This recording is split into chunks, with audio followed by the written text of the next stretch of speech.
What's going on, football fans? It's me, J.R. Clark, back again with another Pound for Pound ATL Live. Joined as always by my main man, Jonathan Holder. And today we got a very special guest. We got SI's own Daniel Flick in the building. Daniel, what's going on, brother? It's been a long few days. It's been a busy time. I'm glad to be here. But we're having fun with it. We're There you having go. fun with it for sure. So Well, we're definitely glad that you have joined us. And Jonathan, how are you doing today, brother?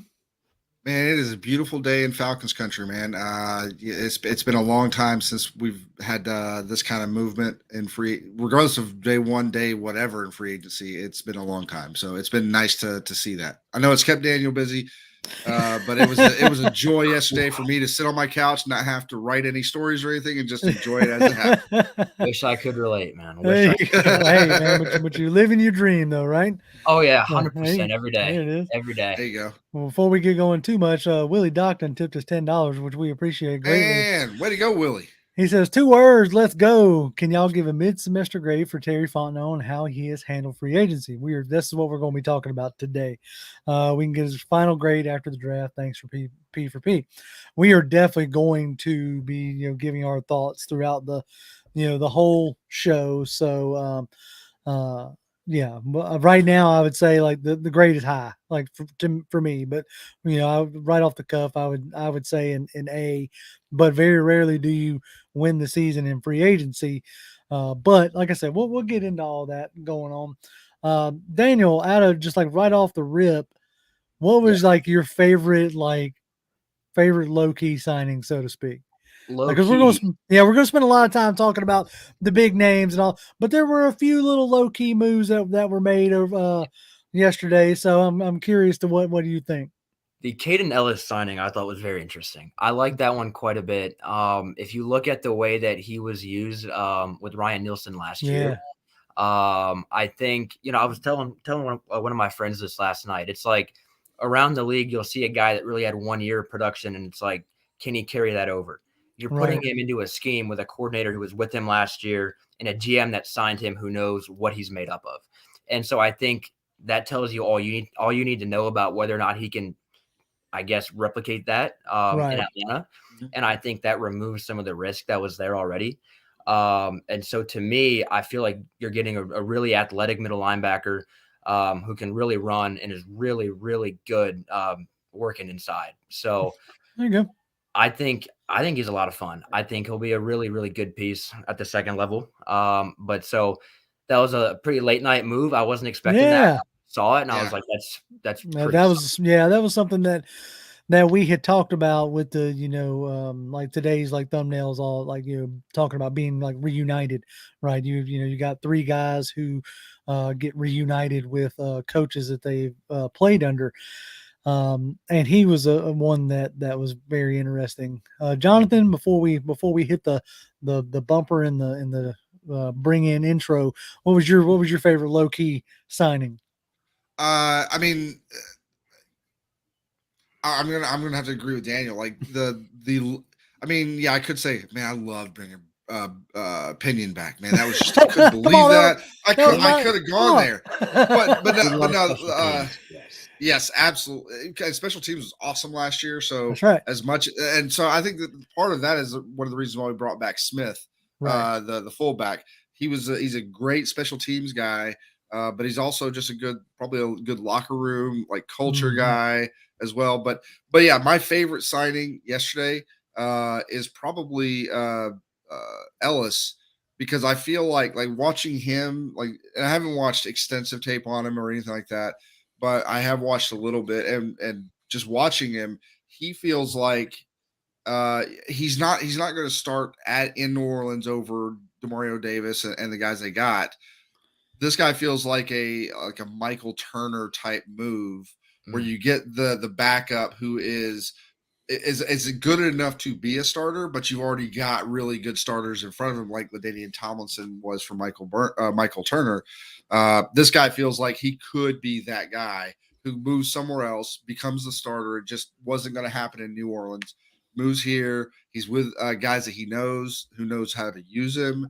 And I feel like this guy could, he's on the ascension. So we get a right. guy that's not crazy expensive contract wise, that, hopefully the next time around he's crazy expensive, which means that he blew up with us.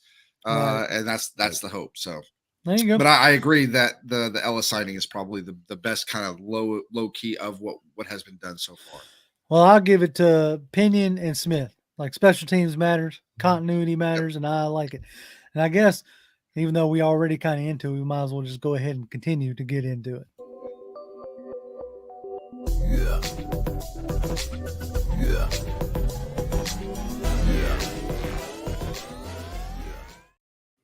So, as it was, yesterday was a huge day. Right off right off the rip, it was the start of the legal tampering period. They might as well go ahead and just rename it free agency. I mean, at this point, everybody's treating everything like it's a done deal. Highly doubt that we're going to see anybody like flip, so to speak, which has happened in years past. So it's not completely unheard of. Mm-hmm. But the big name yesterday was, obviously Jesse Bates, and we're going to spend a good bit of time talking about that. But before the noon period hit, we got a trade, which was really cool. We traded for Jonnu Smith, formerly of the Titans, now formerly of the Patriots. And all we had to do was give up a 7th. And I thought that was interesting. What was Daniel? What was your take when you saw the Jonnu Smith stuff? Yeah, the first thing that came to mind for me was Arthur Smith. So Arthur, kind of funny. I was looking back through some notes a few weeks ago, actually, and Smith popped up. Jonnu popped up for me that because Arthur was the Titans tight ends coach when they drafted Jonnu back in 2017. Worked with them 2017, 2018, offensive coordinator 2019, 2020. He was the play caller that got Jonnu paid. Right. I think he was like 4 years, $48 million in New England, which is a big tight end free agency contract. So that for me, the first thing that came to mind is like Arthur knows how to use Jonnu. I'm going to roll with first names for now because we got a lot of Smiths rolling around. Yeah, that's fine. Jonnu's fine. Yeah. Completely fine. Jonnu, I mean, I know him personally, so it's all right. Yeah. Of course. Yeah. Hopped off the phone with him a few minutes ago. That's right. But Jonnu, I mean, really athletic, really versatile guy. I think, the way that he'll be used is going to be really fun because he's not your typical tight end. I mean, you can use him in the screen game. Arthur's used some tight end screens previously in Atlanta with Pitts. And I think even with Pruitt a few times. Yeah, but say he's ran it with Pruitt a few times. Yep. So I think Jonnu, the other main thing for me that came to mind is if he's your tight end 2, you're doing something right. And yes. I mean, he could be a tight end 1 for probably half the teams in the NFL. And so to me, when you're building a team and you're trying to become a playoff team, you need players like him as a number 2 at a position. That's how you establish organizational depth. And that's how you become a legitimate NFL contender, whether it be playoff contender or whatever. 100% so right. You got to keep up there. So because you have to look at last year, right? Obviously, last year didn't have nearly the depth or the strength of roster, but you have Kyle Pitts go down, and now your tight end 1 becomes the guy who wasn't even the starter or on your 53 at the beginning, which was Michael Pruitt. You had every scrap tight end under the sun on the roster, but the one who rose to the heat, which I kind of hope I hold out hope that they re-sign Michael Pruitt, because as much as we use 2 and 3 tight end packages, having Pruitt and Jonnu Smith and Kyle Pitts on the field at the same time would be an absolute mismatch nightmare for most teams. But you're right. You saw it last year where you had Kyle Pitts go down, and now you're relying on Michael Pruitt. Well, now this year, God heaven forbid, either Pitts doesn't come back fully healthy or goes down again. You have Jonnu Smith, as your tight end 2 who could easily be your tight end 1. Well, and the thing about Jonnu Smith is if we look at it, let's just say that everything works out the way we want it to health wise. Pitts is good and what have you. the general thing is when Pitts is on the field, he's treated like a wide receiver. He's either getting the safeties that can run with him a little bit, that are a little bit bigger, that so that they can kind of negate some of his size. But they do that for him. They can only do that for one tight end. Yep. You put Jonnu Smith out there. Now you can do different things like by formation. You can make sure he's lined up on like their linebacker who maybe can't run with the Jonnu Smith. Or you get him on a cornerback or something like that, a smaller guy who he can use his body on. And then on top of that, you can just do different things with movement and what have you, motion and so forth to try to like get Pitts on the mismatch, on the linebacker, or on a smaller corner or something like that, just based on alignment. So there's all kinds of different things that this can definitely open up for, and hopefully, Smith, Jonnu Smith is the guy that can take advantage of the mismatches that are presented to him. Is my hope. Yeah, I think that's definitely the hope and the what will probably come to fruition. Now, Daniel, has any news come out whatsoever about the restructure, like numbers wise, what the restructure for Smith? Because as soon as they signed or as soon as they traded for him, it came out that they redid his deal. But I've yet to see any numbers yet. Have you? Yeah, there's nothing official from what I've seen yet. I know over the cap because I was just checking something out. I know over the cap had it about like a 6 million thing. Okay. Yep.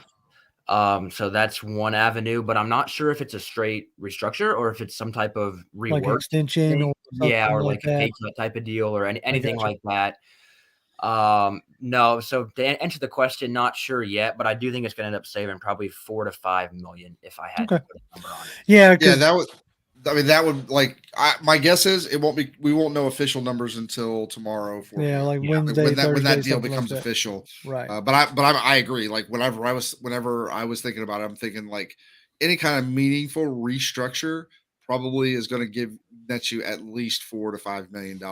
You're not going to do a restructure for $1 million or $2 million. Nah. So you're probably at Now, least in the 4 to 5 range.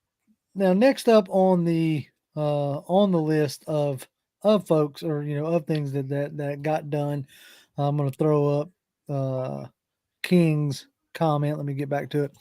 Okay, King 7 says, "Do you guys think we gave Chris, being Chris Lindstrom, a little bit too much with 105 million? I love him, but I think we gave a bit too much." Now that's going to be that doesn't surprise me that we see that kind of comment because if I'm not mistaken, that's record-setting numbers for a guard in the NFL. And anytime you get record-setting numbers, you're going to have people, questioning whether we should have given him that much or not. But I will contend that last year and the really past 2 years, he's been one of, if not the best guard in the league. Yep. So this is not a fluke. So you reward players that when it's definitely not a fluke. And I thought the $62 million guaranteed, fully guaranteed. And then if you need to, I think a lot of that, I didn't see the full structure, but I felt like a good bit of that was front loaded for the first couple years. Same thing with the Jesse Bates contract, which is smart. Right now, you're not paying a quarterback. So front load as much as you can. But what was your thoughts when you saw that extension drop? Yeah. Here's kind of the first thing that came to mind for me. If you're talking about maybe a little bit rich, the deal is not going to go into effect until next offseason. Mm-hmm. So on that note, it's a 5-year deal. How's it going to rank and compare in 3 years? Right. Yeah. When the cap goes up, inflation naturally hits. Where's he going to rank among players on the interior? Not just a guard, just the entire interior offensive line. Where's he going to rank? Mm-hmm. Is it still number one? Maybe. Doubtful, though. Right? Very doubtful. And he's still going to probably be top guard, top 3 guard, whatever it might be. And you're paying him less than what the average would be at that time. Right. And so I think that's important context for sure. But again, more so than just on-field stuff. He was the Falcons' Walter Payton Man of the Year winner last year. Right. He is a foundational piece for them in the locker room. He is respected by everybody. He is loved by everybody. He is, frankly, by all accounts, he is one of the best overall pieces the Falcons have. And I think you've got to keep that guy in Atlanta. You have to keep him. You've got to keep a guy who's that good on and off the field, all around stud. And I mean, I had no complaints with it. No, I mean, with the comments even that Scott Pioli made on, I think it was NFL Network, like basically like congratulating him. He was part of the, Pioli was part of the regime that drafted him here. And so like if there was somebody that, could have, no qualms about taking a shot, if they thought that he was overpaid, I'm pretty sure he'd have said something, and the fact that he was, glowing reviews, I think speaks even more so.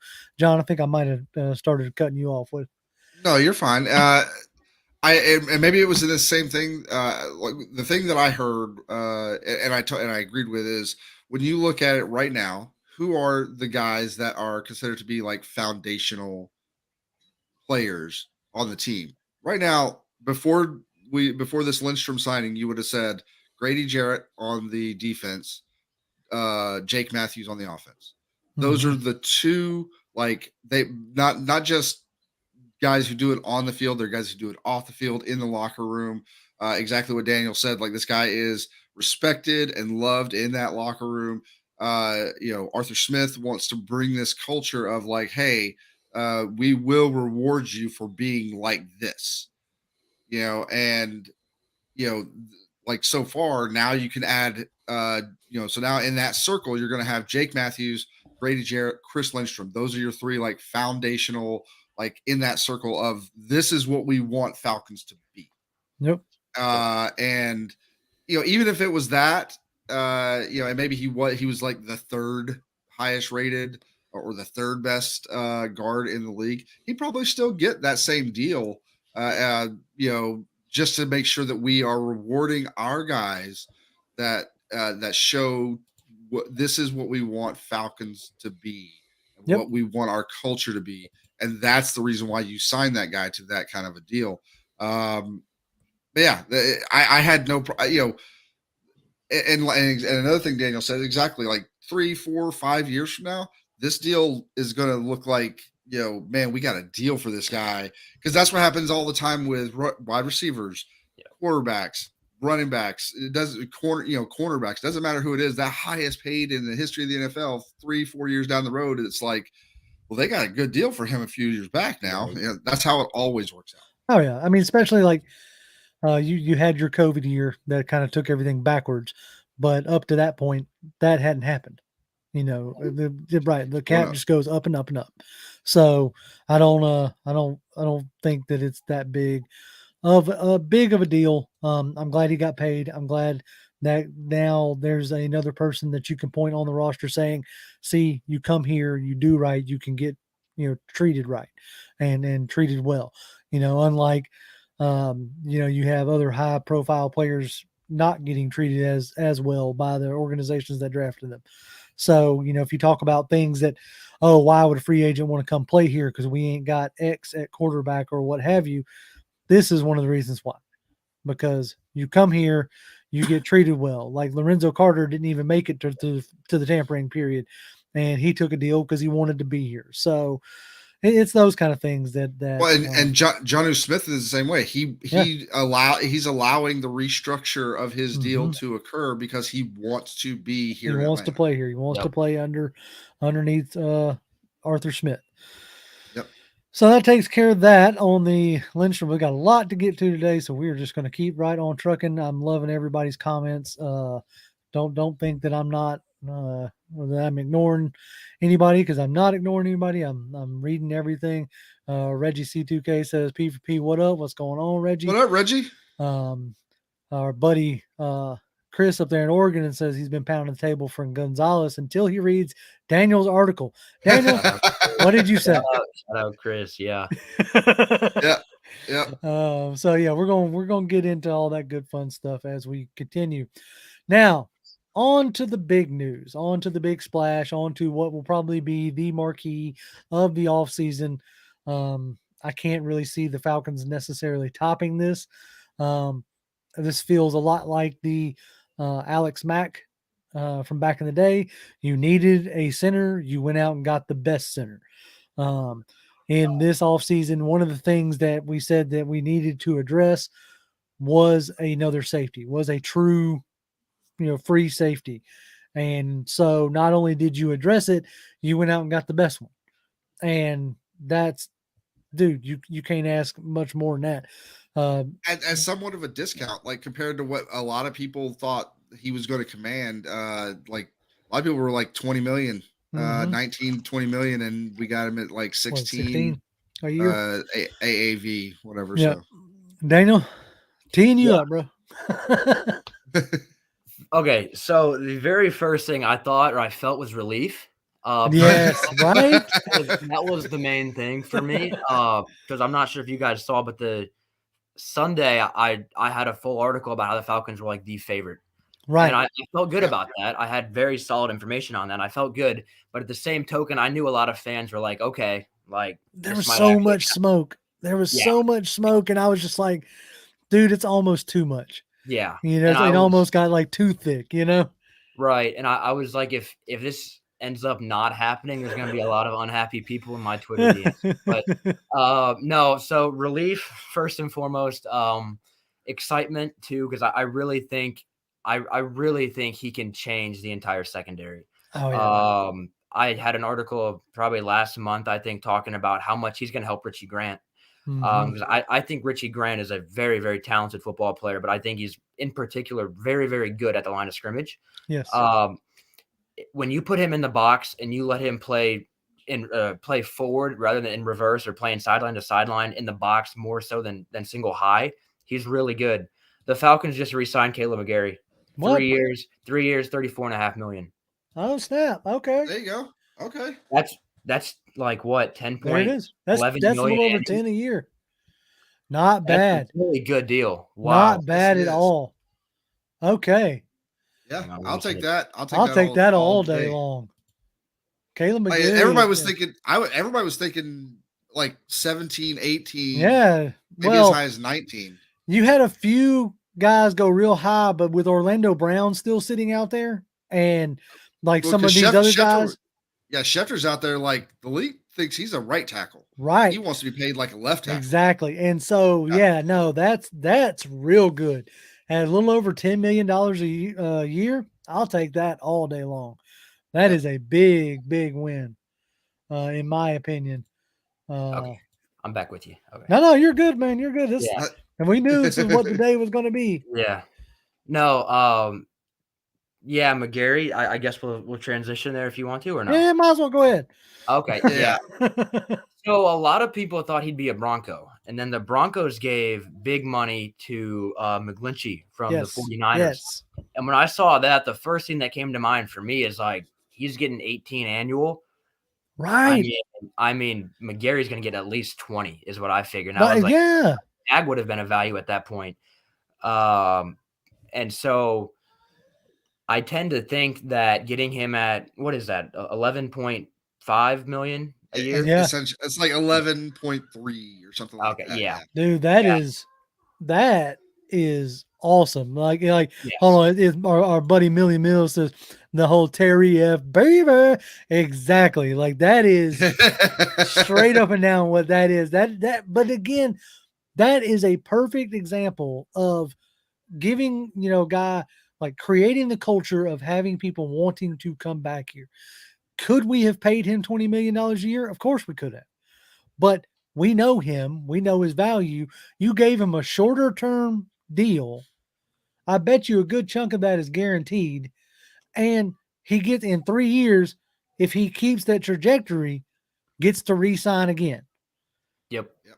So no, that's beautiful. I like that. All before he's 30. And I honestly think like McGarry for us was the best move forward because it was and obviously with this signing, I didn't think we were going to get him at this kind of a deal. To be complete, like when we started like 2 days ago, didn't think it was possible.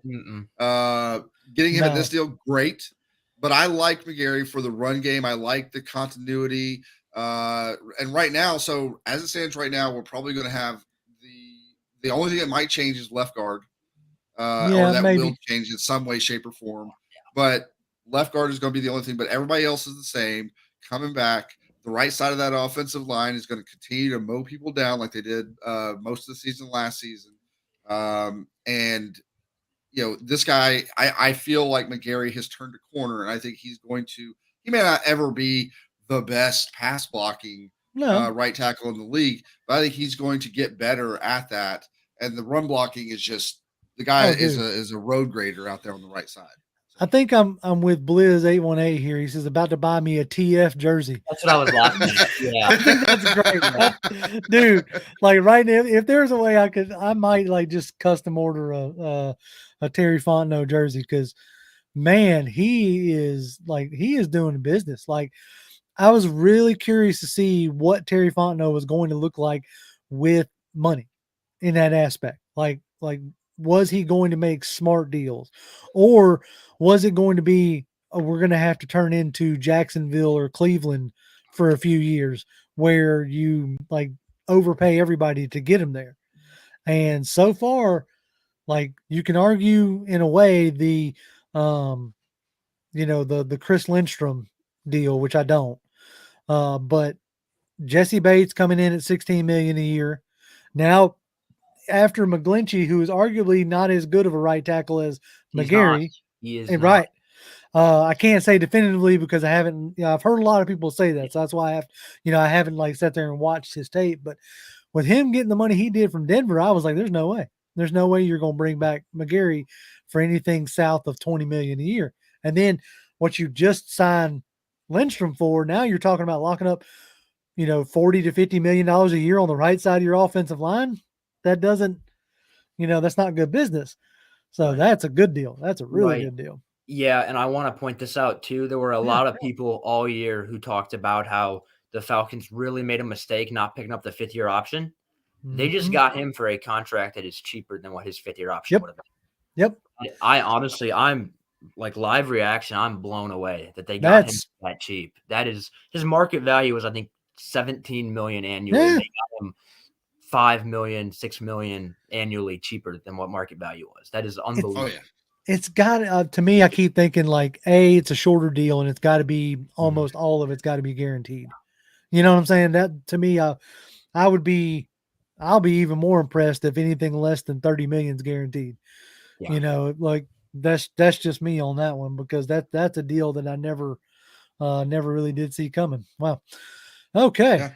All right, we got some good breaking news on the show. That's good stuff. I like it. That's twice in a row. That's twice. Now. I'm about to say we were recording last night when Bates broke. So yeah, that was good stuff. I like it. All right, so after the Bates deal, go ahead. Real quick, something that just kind of bubbled in my head. What I'm hoping we're seeing here is essentially the Falcons version of the Alex Anthopoulos. From the Braves. That guy has literally, and you're starting to see other teams start doing some of the same things that the Braves have been doing the last few years with like signing some of their young guys to like longer deals, like giving deals that a lot of people are like, oh, they're worth way more than that, but it's like you give them the financial security, don't worry about arbitration. They buy out all that stuff. So, and then by the time they get done, they can go out there and get another big deal if they want to, whether it's with the Braves or somebody else. But we get control of them for a longer period of time, and they're getting paid $100 million, whatever it is. So it's not like they're going broke. Right. And so, but having a GM like this, like if we were in the same exact position 5 years ago with Thomas Dimitrov, we're paying. We would have whatever the market was for this guy. We're probably paying $1 to $2 to $3 million more per year to keep this same guy. I mean, think about this is a really good deal. Oh, I can't remember the left tackle's name now, which I guess is a good thing. That we signed, but we shouldn't have. Anyway, no. I came in with Matt Ryan. I'm totally blanking on his name. Yeah, absolutely. Chat's gonna get chat. What's chat? What's catch the name? Me here in a second. Anyway, Jacqueline says they're all team friendly cap deals too, and that's the part that has been impressive to me. I was sure flush with cash that we were going to have to overpay. So that definitely hasn't happened yet, which is been nice to see. All right. Sam Baker. Sam Baker, that's it. Yep. I kept wanting to say Sam Bradford, and I was like, no, that's the quarterback. Don't say Sam Bradford, Yeah. even though he gets overpaid too. Don't say Sam Bradford. Well, Sam Bradford is the luckiest man in the world because he was the I think he was the last like quarterback that got in before big money. Before the CBA changed to like, hey, we're not going to pay all that money.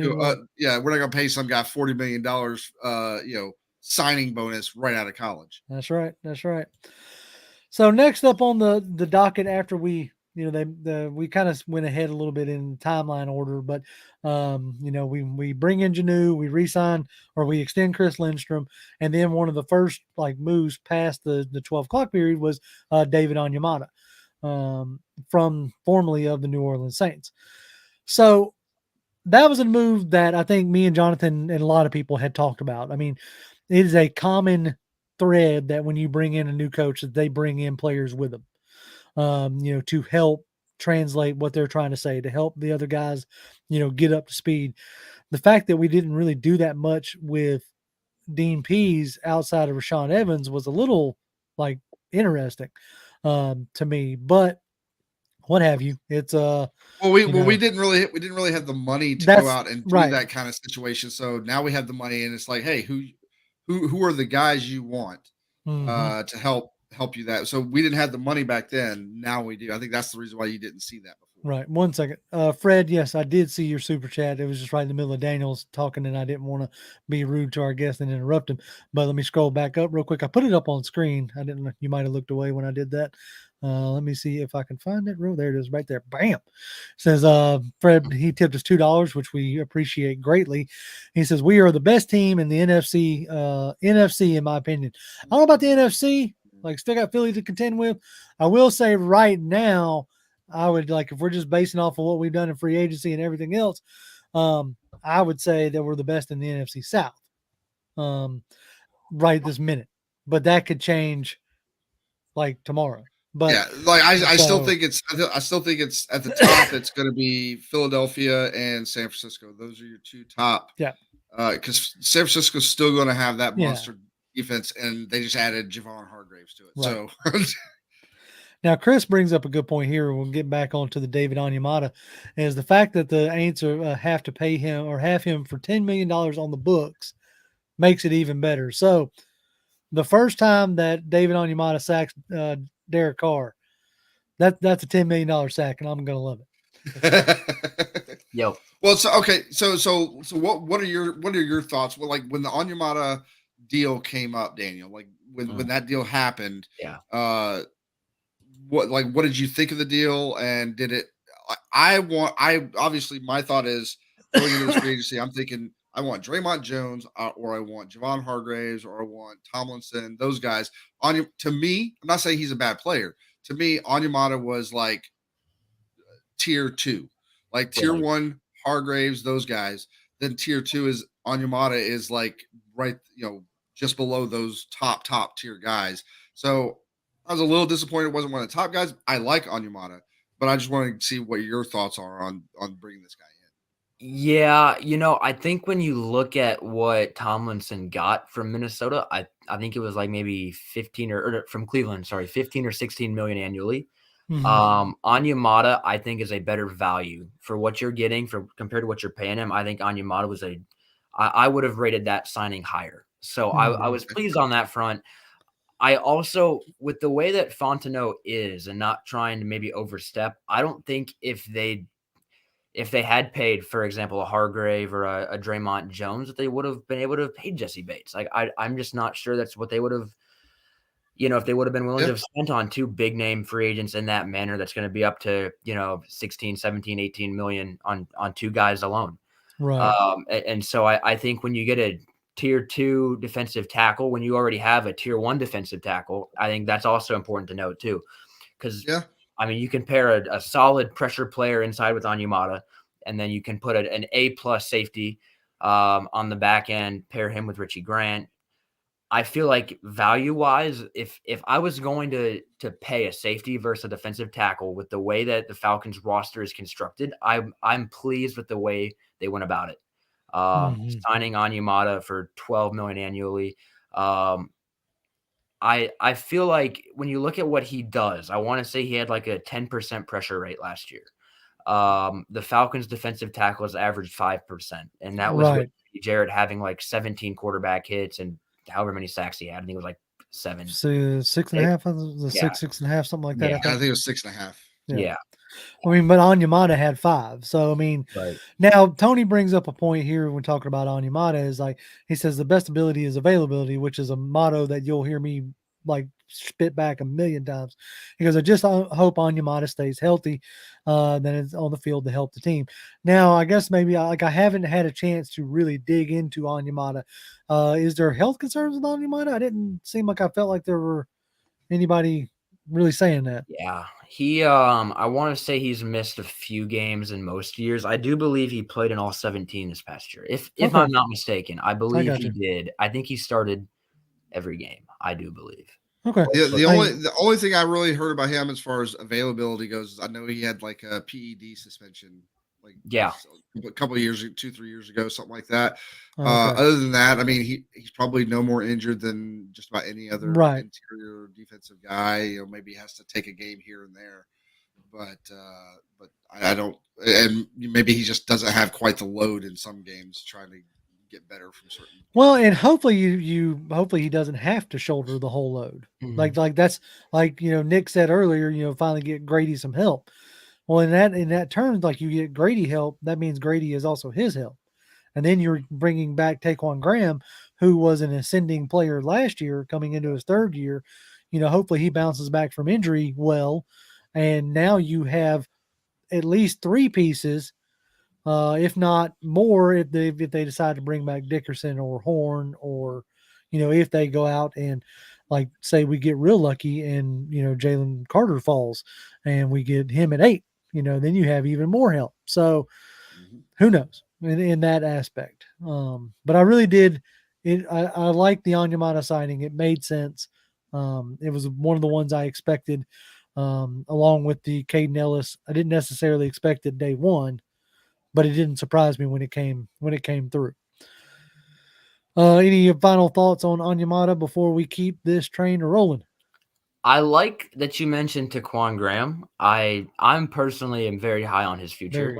And I think the more that you look at what he can do, whether it be 3 tech, 5 tech, I think Onyemata can also play 3 tech, 5 tech. And so when you're looking at keeping legs fresh inside, because I mean, the way that I view it, Jarrett last year played way too many snaps. Yeah. You want him on the field as much as you can, but he was playing just huge numbers. And I mean, the older he gets, he's not really wearing down, but you want to make sure you do everything that you can to prevent him from wearing down at a slower rate. And so I think when you keep adding pressure players alongside of him, it takes away more. It lessens the strain on him. And so I think overall, very, very, I was a fan of the signing. Very beneficial is how I'll word it. So, I was same deal. Like he's, he represents a, consistent running mate for Grady, and that is a plus. Between that, Taquan Graham, and whoever else that they may bring in via draft or free agency, this defensive line is looking to have some consistency that it hasn't had in the better part of 5 or 6 years. Well, and like you said, the guys earlier, Dickerson, Horn, those guys, they can actually be rotational guys that can come in, and they're not your starters. They're guys that come in to help give Onyemata, to help give Grady, to help give Graham breathers so they can be fresher later into the game. That's it. That's you need them. Yep, that is the thing, with that deal. All right, so we've touched on Ellis, we've touched on Bates, we've touched on Onyemata, we've talked about a few of the other ones. I guess now it's time to get to the biggest signing of them all. The one that happened this morning when we woke up. The new QB on roster, good old Tyler Heineke, is coming home to play for his hometown team. Boy, I will tell you this regime, coaching staff, if it's Terry's motto or whoever, they really enjoy signing hometown players. And I don't know if that, if in their mind they think that helps with feeling like ownership over the team, or what have you, but I can't see it as a bad thing. I just find it as an interesting. It almost feels like a money ball, kind of move, like signing a player who's got a pretty girlfriend or something. You know what I'm saying? There's a correlation there somehow. Yeah, That's right. That's right. So we bring in Tyler Heineke. First of all, it was like reported as a 2-year, $20 million deal.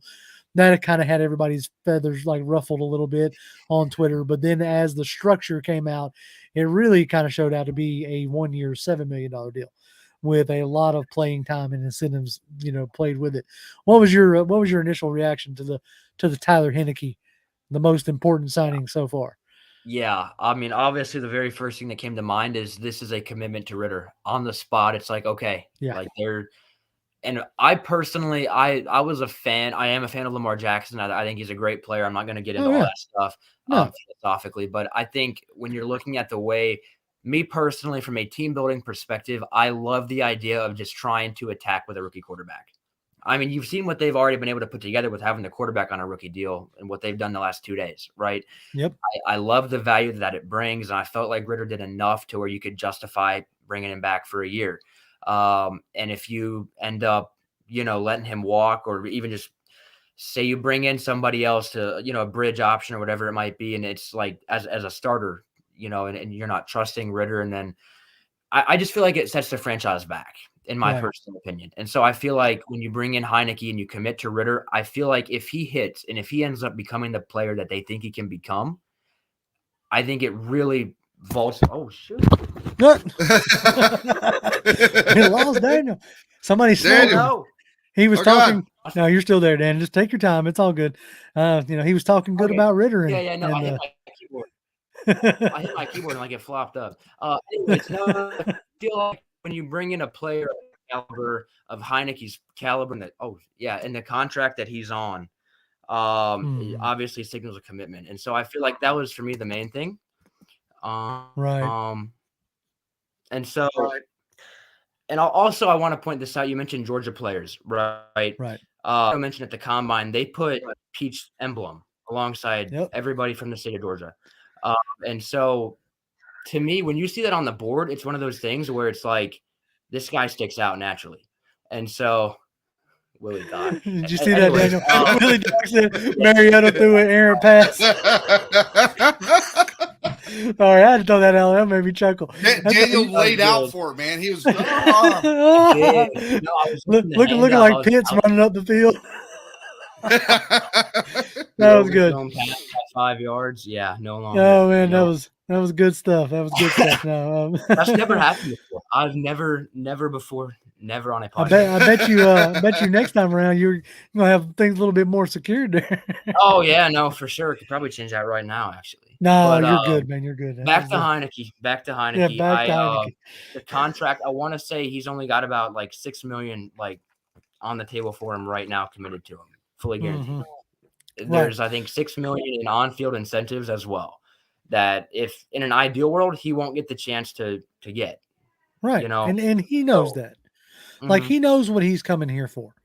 Like he knows you can't sign a deal like that without knowing that that's what you're coming here to do, which is, is to be a backup, to as a backup legitimately push Ritter, because you do have some game experience. You do have some NFL. I mean, you were real close to beating Tom Brady the year they won the Super Bowl. So, and he fits what Arthur Smith wants to do here in Atlanta, as far as being a game manager, having the ability to, use his legs if need be, and be, supported by a, real good run game. So I think that doing this really does signal that they weren't kidding when they said they weren't chasing after Lamar Jackson.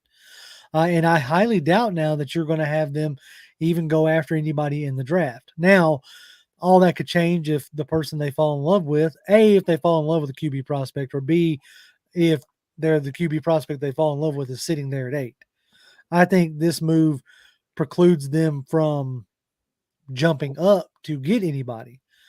Because I know that rumor was kind of swirling around the combine as well, about them at least checking on the price of one. which then you would think if they were serious about it would then turn into checking into the price on 3 with Arizona. But I think this move kind of signals that they're like, no, we're going to roll with Ritter for, ride with Ritter for 23. And if he ain't the guy, you'll know, and then you'll do whatever you need to do to get the quarterback you need. Yep. Because you'll have a more stable team to put around him. So I really like the Tyler Heineke signing. I thought it was the kind of move, because I think we threw out there Gardner Minshew, Jacoby Brissett, Tyler Heineke, those level of players. And that's what you brought in, somebody who can legitimately push Ritter without fear of overtaking him, I guess you could say. You're giving him every opportunity to start. And if he doesn't, you'll be in position anyway, so. Yeah.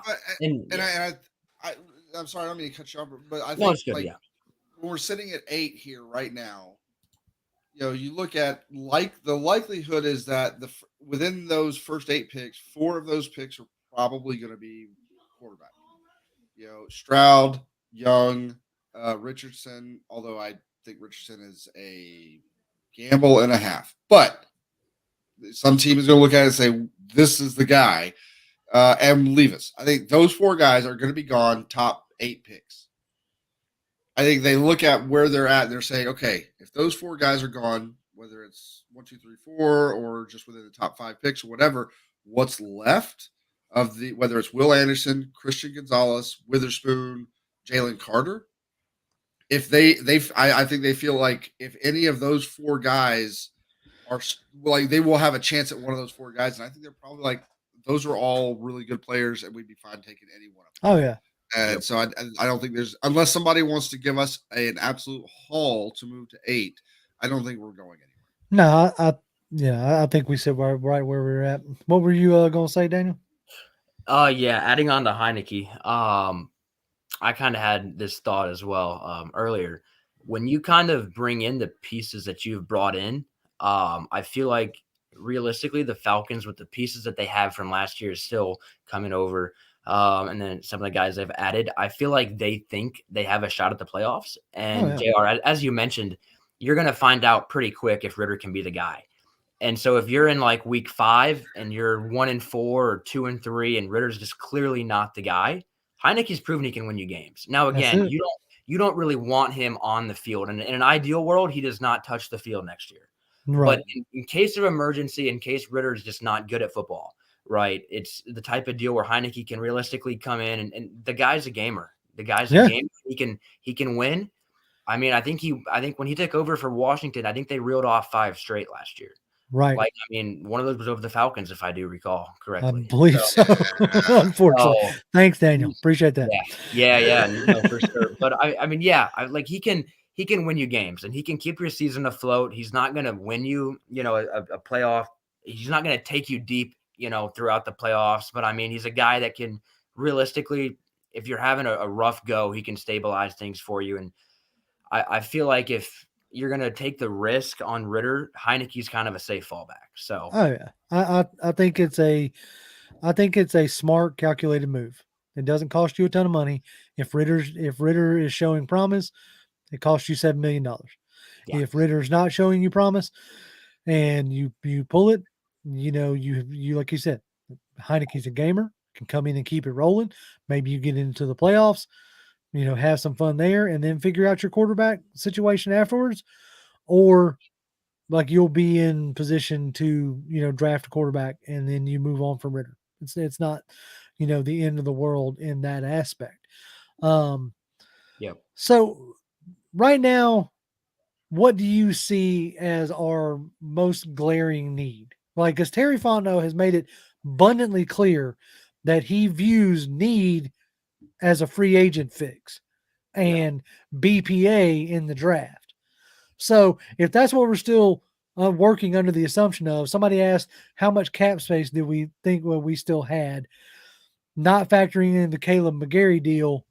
I'm thinking before that, it was somewhere between 34 and 40. I thought last I saw was 25 to 30. 25 to 30. Okay. With so now, 15, 18. I was about to say now maybe you're probably looking at maybe 20, 15, 20, which is still enough to go pull off a move or two if you want it. Yeah. I think the So, draft class is like 12 or 13 million this year, I think, okay.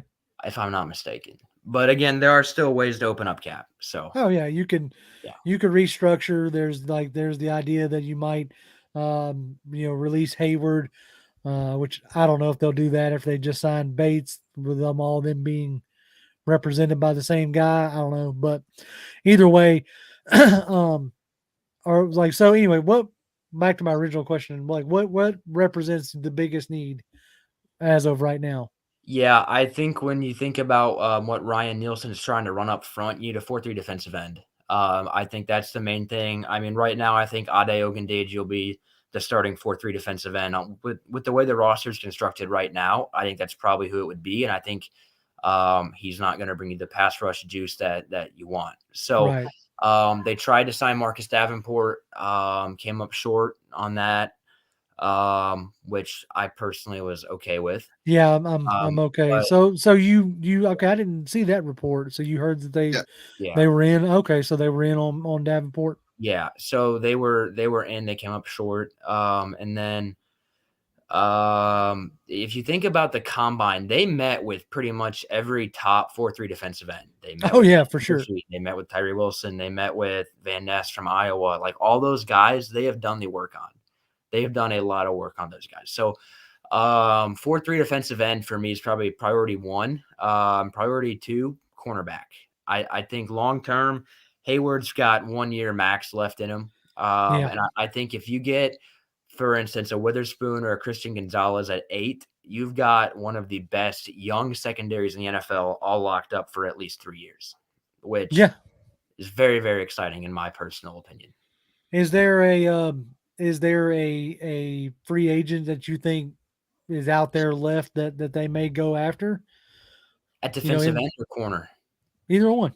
Like defensive end, the market's gotten a little bit less by now. I know a lot of people have brought up Zadarius Smith. I don't know how involved they're going to be in that. There's some decent corners out there, like Emmanuel Mosley, I think it is from San Francisco. I mean, he might be one to watch. But I think corner. Okay, so like if hypothetically, if they're at about 18, 20 million right now, they're not going to be able to sign, another player probably above maybe 8 million. Right. So I think you're probably looking more at rotational pieces, Right. someone who can realistically make the 53, but you don't necessarily want. Oh, I didn't see that he signed with the Lions. Okay. Yeah, as I say, Chris just said Mosley signed. I thought I remember, but I wasn't going. I couldn't. I appreciate. I couldn't pull it. Yeah, I couldn't pull it. So day. I wasn't going. I must have Come on, Daniel. a lot going on, but no, I know slacking over here. He was the name they looked at though, so I wasn't aware that he signed, but I know they were interested. So, so that was an interesting name, I thought. There's a few other corners who are out there who I believe are still available. Again, a lot going on today, but there's I tend to think you're probably going to see him wait more for the draft on that front, but that's my belief. Do you now I guess we're going to hit into the part of the show where what are your thoughts on a guy like Arden Key? I know he's a hometown guy, grew up here around Atlanta, has bounced around quite a bit. Nathan Floyd also brought up Rockyon Sin. Both the guys are like hometown guys. Would you think any of those guys would take I know Key has signed for a couple small deals. He's bounced around a bit. Yeah, I could see it. And again, if you are going to invest, I think Arden Key would be a logical guy to invest in. He fits the mold I feel like they want at 4-3 defensive end. And obviously he's got a lot of twitch to him as well. Right. And so I think entering free agency, he was a guy I was like, okay, a logical fit. As you mentioned, I believe he's from Georgia. So there's a lot working in favor there. If they were to go out and get a defensive end, he would probably be one of the guys higher up on the list at the moment. And so out of the realm of possibilities, no. Likely, who could say? Go that far, but I mean, it probably all depends on what kind of I think right now potentially because I don't know exactly where we're at cap wise. But if you're looking at Ngakwe, Arden Key, those two guys as like potential to try to bring in, first of all, you're gonna get into a bidding war because there's probably gonna be a bunch of teams that are gonna want those guys. And two, you're gonna have to those guys are gonna have to be okay with certain probably structures that we're willing to take to keep it like to first of all just to make sure we get you in this year under the cap and what have you, and then also not kill us over the long haul as well. But I can see trying to get some guys with like lower salary this year, prorated with the signing bonus and stuff like that. Give them a big signing bonus so they get a lot of money up front, and then but just keep that base salary down and maybe backload some of this stuff. I know they've done a lot of front loading. Maybe they do a couple of backloaded contracts like that where it doesn't kill them right now, and we can draft for their replacements, in the next couple of years. Yeah, no, I like that. Yeah, Uh, I would tend to agree. I'm gonna go ahead and just kind of like I said, go ahead. I'm started like there's some interesting things that are popping up in chat that I want to get your opinion on as we start the dissension here and on the show. Ben Jones, both Nathan and Nick bring up Ben Jones. Do you okay? I think you might have been. I've read. I have so many daggum articles that you might have been the one that was reading like their thoughts and feelings on Drew Dolman as being a guy that they like. So, do you see them going out for somebody like a Ben Jones? I don't think they're going to actively pursue it. No, Right. I think they like Drew Dolman. I think again, kind of the same mold as Ritter as far as trusting him and trying to see if he can take the next step. Mm-hmm. If they were to get somebody, I think Jones is an interesting guy. Arthur Smith loves Ben Jones. I mean, he talked about how great of I think he called him an anchor in Tennessee. He was like, we needed a leader of the offensive line. We needed stability. Jones brought that. And so to me, I feel like the Falcons kind of already have that right now with Matthews and with Chris Lindstrom. But obviously it's important when you have that at center as well. But I think they're going to commit to Drew Dolman. Obviously I think they spent a 4th round pick on him a few years ago. He was one of the first picks that Fontenot and Arthur Smith made. Yep. And so I think he's a guy they'll ride with. And I also know that they like Matt Hennessy quite a bit too. Right? So I don't really see the need, but yeah, I would be. I'm kind of interested to see if Hennessy takes a step forward as a left guard, because like I think he ended up the last few games playing left guard and wasn't a train wreck. Yeah, so he was good as a left guard. Yeah, right. Like I know the first time we tried him under the Dan Quinn at left guard, he was an absolute train wreck. But he seemed to maybe it's the Ledford effect with the offensive line coach who I think highly of. Yeah. So let's see. Trying to think to see if there's anything else. Hey, I can see you now, Daniel. There you go. There you go. There you go. Getting darker and darker. I was like, he's fading into oblivion. Setting up for the decline there. Yeah, that's right. Hey, man, like I said, we're on the backside of this. Is there okay? I'm gonna like throw out some positions. Do you think what's the chances of like your gut feelings on bringing back somebody like an Olamide Zaccheaus? Because far as I know, we haven't necessarily been in on any of the wide receivers. The first name really got signed today with my boy Jacoby Myers went to Las Vegas for a reasonable $33 million. It's not like last year where mediocre wide receivers were getting well overpaid. So do you think like Zaccheaus stays in Atlanta, or do you think they just try to draft somebody there? Yeah, that's a good question. OZ is a guy that they love too. I know Arthur Smith he does not praise a lot of guys. OZ is one of his personal favorite guys. Like, I mean, he is a huge Olamide Zaccheaus fan.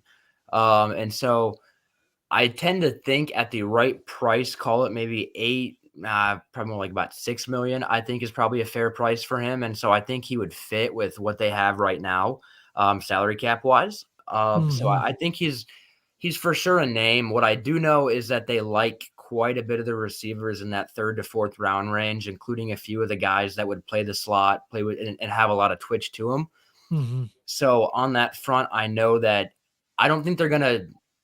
I think that they have like a set price for him, and they're not going to overstep that because I think they know that come April there are several guys in the draft who they can take who could probably have a very similar impact next year. And so Yeah, you and want with to, and I'd call it maybe 45% ish. So a little bit under 50% is where I I'm got you. Yeah, because like to me, my first thought was like when we signed Janu or when we traded for Janu, I almost felt like that was going to take place of the wide receiver 2, but target getter 3.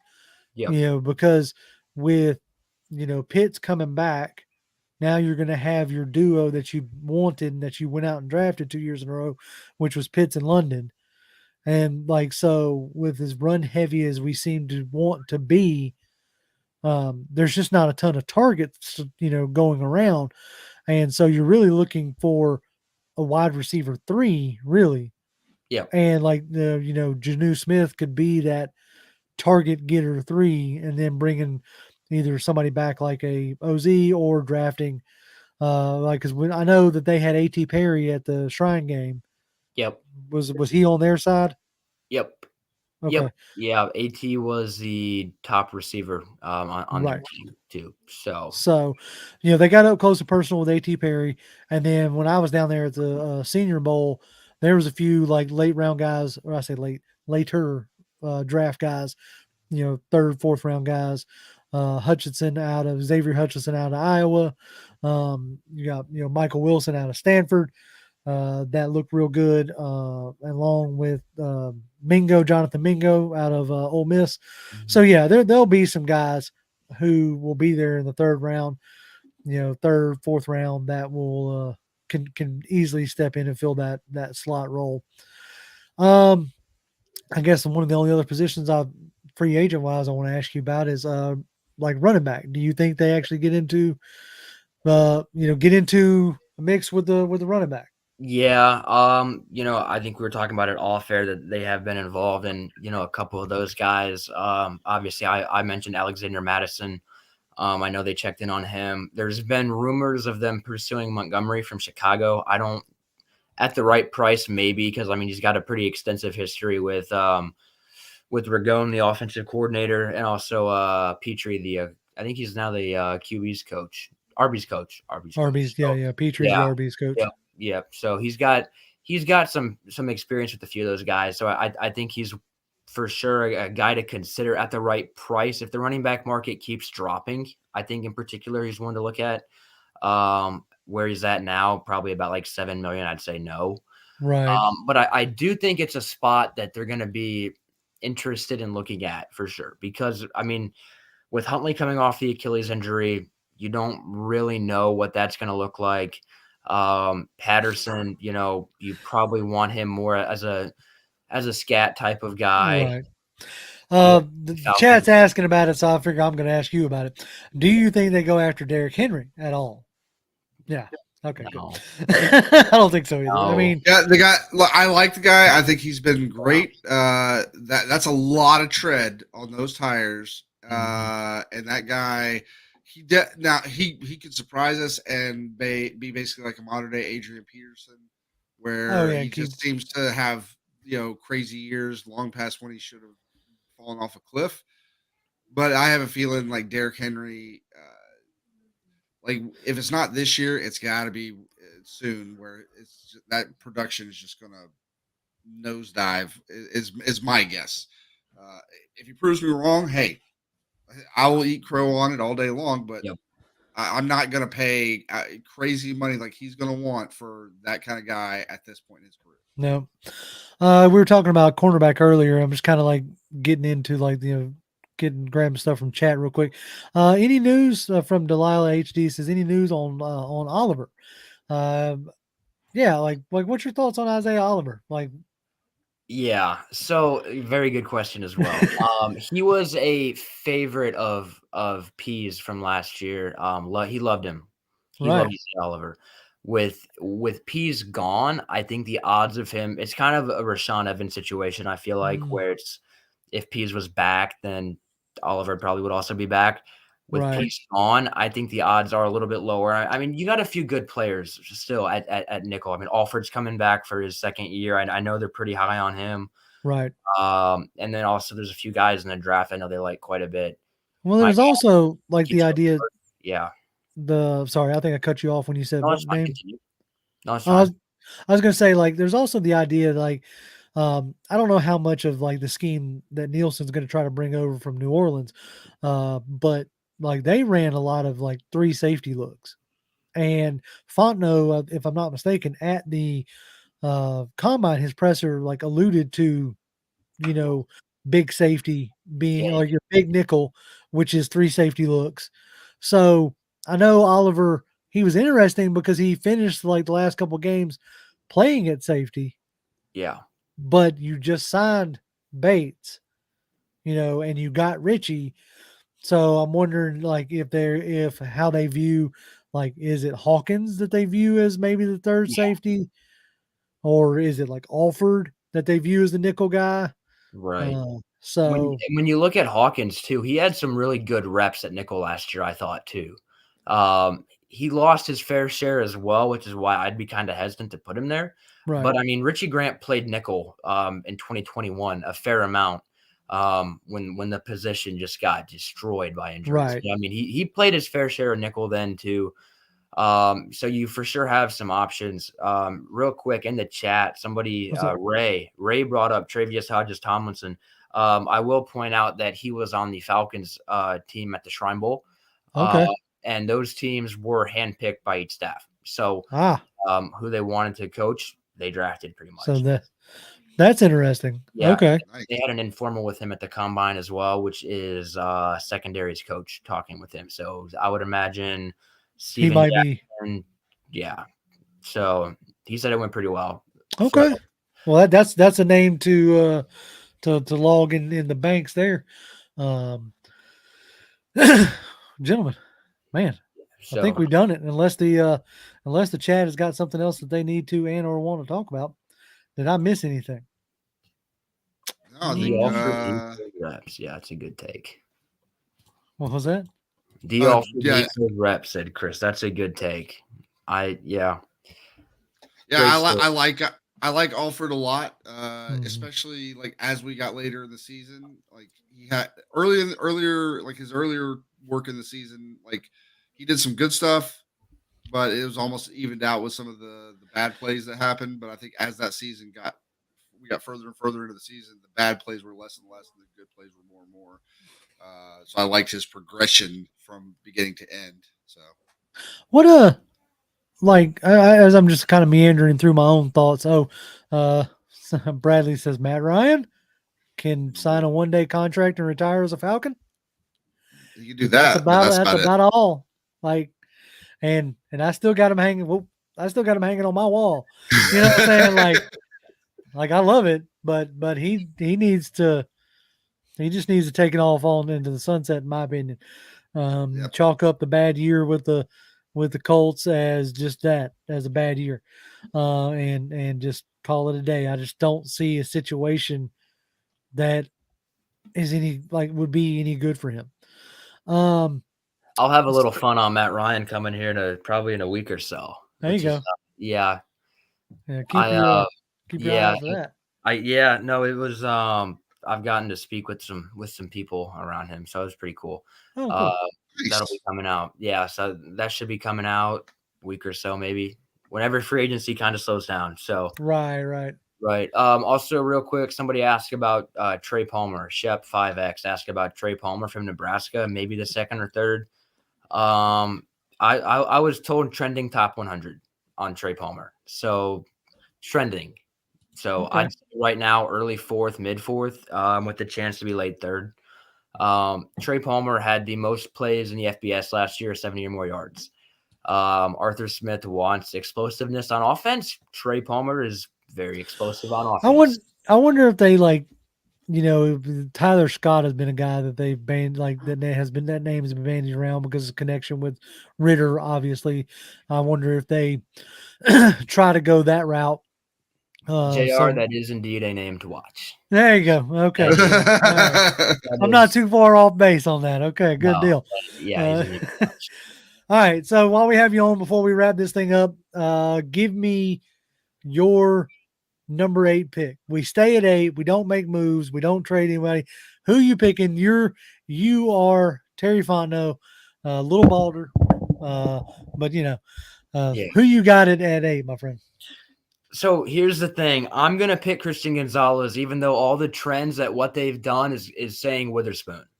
That's what everything, every corner mold that everybody on that staff has ever coached is like 5'11", 190, which is literally Devon Witherspoon to a T. Mm-hmm. But the way that it feels is that Gonzalez is the top corner for a lot of people around the NFL. And I think when you look at who's going to be there at defensive end, I don't think the value will match up. Right. And so then I think you look at number 1 corner, and I think that's Christian Gonzalez. And so I think that's probably the way that it goes. There's a chance the Lions take him at pick 6, I do believe, but the way the board looks, I think there's a chance that Detroit gets to pick either Will Anderson or Jalen Carter at that spot. Okay. I don't think they would pass on them for a corner, which then pushes Christian Gonzalez to the Falcons. And that's a gut feeling for me. Like that's what I want. Now, that's where I'm at with it. Cool. So let me. I want to ask a question. Like, say we get. No. I don't think this is gonna. I don't think there's any realistic scenario personally that this would happen. Let's say you get to 8. Christian Gonzalez, Jalen Carter, both available. Who you taking? I take Carter all day. All day. I don't think you could pass on it. I just don't think you could. Like, I mean, I've told it before. I think Jalen Carter is like the best player in the draft, period, regardless of position. And I'd take him at 8 in a heartbeat. I don't care who else. I don't care if C.J. Stroud and Bryce Young and Richardson were all there at 8. If somehow Jalen Carter was still there at 8 with all those guys, I'm still taking Jalen Carter. You put him on the line and with Onyemata and Jarrett and just watch them destroy people. And so I completely agree. Daniel, tell the folks where they can find you, my friend. Twitter at DFlickDraft, and then also si.com/NFL/Falcons. It's where all my work goes. I self-plug quite a bit of it on Twitter, at least the stuff that I feel like I would read if I wanted to read something on the Falcons. So there you go. There you go. Main spot though, Twitter at DFlickDraft. Yeah, y'all definitely follow him. Like absolutely. Great content. We don't have people on that I don't feel like is, like you said, you write what you want to read. And like we have on people that we want to talk to, and have the conversations that we want to have. As always, Falcons fans, you can follow me at Twitter. I'm at Grim1128. Our ticker. Oh, there's our ticker. Bam, there it is. You can follow me at Twitter. I'm at Grim1128. Jonathan. At Jonathan M. Holder. Come say hi. That's right. And as always, Falcons fans, rise up. Rise up, man. Before we get out of here, we might go live on Thursday, maybe, depending, maybe. Yep. So just throw that one in your little piggy bank there. But as always, Falcons fans, rise up. Rise up.